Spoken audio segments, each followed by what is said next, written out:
The ribbon that appears across the top of our screen in Word 2013 was actually introduced in Word 2007, and since then has gained popularity. It's become quite easy to find what it is we're looking for thanks to the various tabs, and within those tabs, the various groups.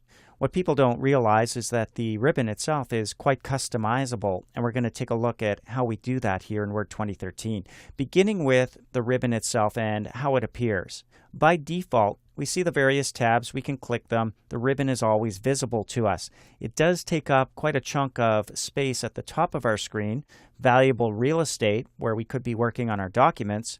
So if you wanted to, you could change this so it automatically hides when you're not using it.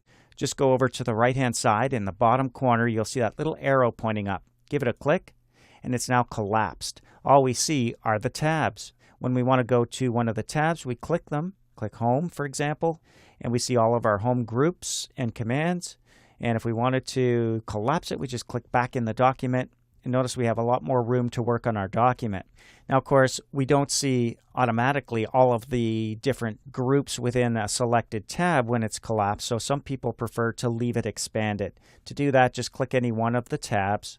And now in the bottom right-hand corner, it's no longer a little arrow, but rather a push pin, which will keep it expanded right there at the top of our screen. We can also customize the ribbon itself and its contents.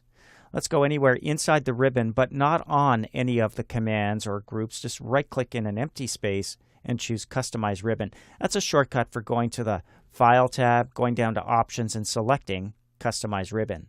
Over here, you're going to see a list of commands, and over here on the right-hand side, the ribbon. So you'll see the main tabs. There's Home, Insert, Design, etc. You'll also see some of the ones that only appear when needed, the context-sensitive ones. And you'll also see some buttons at the bottom for creating new tabs, new groups within a tab, giving them names. And that's where we would go to add any of these commands that we want to have quick and easy access to. So let's just say next to the View tab, we'll select View. We'd like our own custom tab. We create New Tab by clicking New Tab. It's created. It's called New Tab Custom. A new group is automatically created. And all we need to do is start dragging various commands into that group. For example, I like the delete option. Click and drag that over into the new group. Maybe drawing a table is something I want quick and easy access to. I'll drag that over there just below delete. I see that black line, let go. And you can see there's quite a number of popular commands to choose from, but if you want access to every command, click the drop down and go to All Commands. Now you can also go to this one, which I like, is Commands Not in the Ribbon. Okay, so these are commands that are already missing from the ribbon. We can go through the list, it's alphabetical, and select the ones that we want in the ribbon. How about Browse Previous and Browse Next? You got the idea. Now with New Tab selected, we can create another new group within that tab and start adding additional items. We can rename tabs and groups.